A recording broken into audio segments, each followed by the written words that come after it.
Hello, this Japan lifers, which is what I'm calling my fans, aka my mom and my friend Will.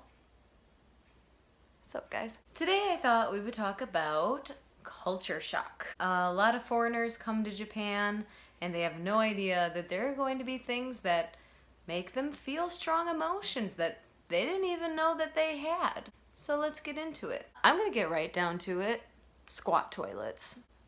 If you haven't heard what a squat toilet is, I will tell you it's pretty self-described. It's a toilet in the floor that you squat over as if you're camping, or what I call pretending to be homeless. You do your business while squatting.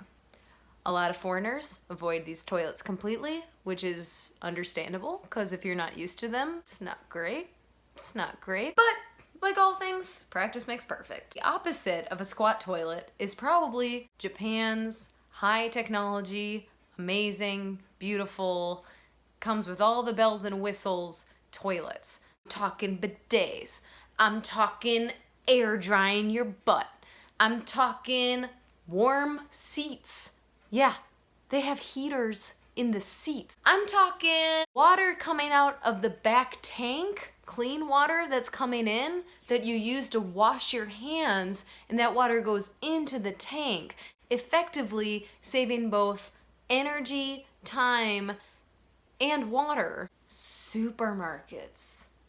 In America, all of our stuff is bagged up for us and we just walk out the door. But in Japan, they take your basket, take all the things and put it in another basket with all the heavy stuff on the bottom and the more easily bruised stuff or the lighter stuff on top.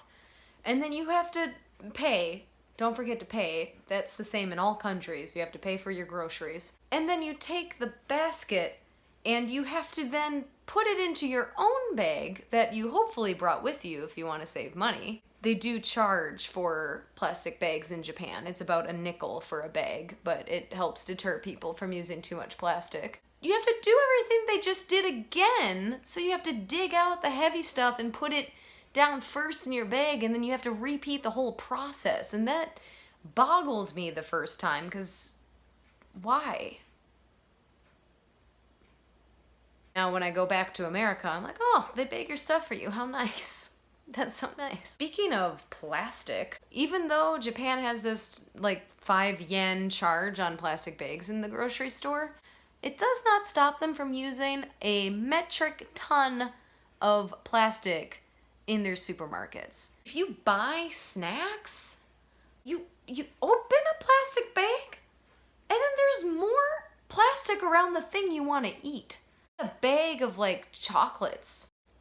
And then you reach inside to what I imagine is binge on chocolate. Binging is a lot harder when you have to open each little chocolate and eat it. It really makes you think twice about snacking. They also wrap apples, bananas, onions, tomato slices. They wrap all kinds of produce in plastic and sell it like that.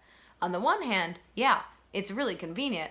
On the other hand, our planet is going to die. The bowing. Yeah, you do get used to it, and after just a few days, you will realize that you are bowing back. Sometimes to no one. Sometimes you'll be on the phone, and you will be nodding and bowing your head, and there's no one there to see you do it. But that's how deep the culture goes. I think something else that I always thought was really surprising was how colorful TV shows are.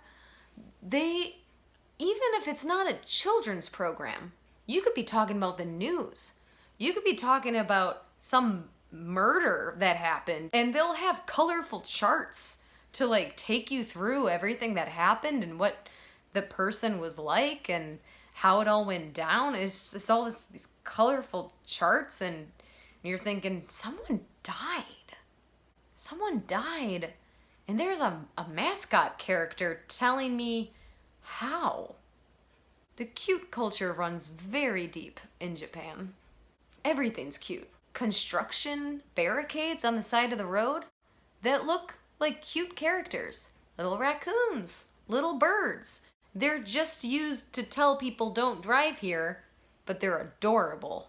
People are so helpful here. They will guide you anywhere that you need to go. They will help you with any problem that you have, and they will do whatever they can to fix that problem. Getting lost in a big city,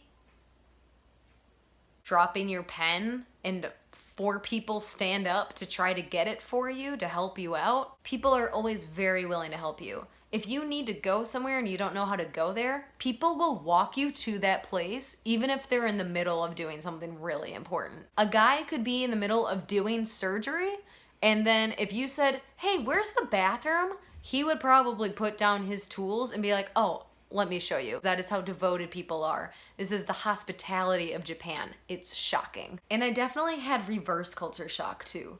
I will never forget when I was in an airport. I just came in from Japan with all these sweet, smiling, customer service, loving stewardesses and staff members.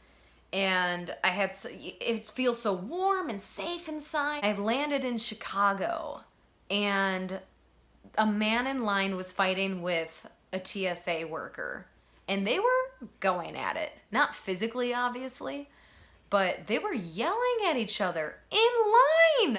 I was so upset by this conflict after being so used to this quiet atmosphere where people do whatever they can to make other people feel comfortable, even in arguing. People are very careful to not make any waves. These 2 men were arguing in public, loudly. And when I got off the plane, I saw my parents and I just started to cry because my brain could not wrap around the idea that people were arguing in public. It was crazy. So anyway, those are my different experiences with culture shock. I'm sure there were tons more, and I would love to hear your experiences. So make sure to make a comment and let me know. Otherwise, I'll see you next time when I feel like making a video. I hope you enjoyed anyway. Okay, love you, bye!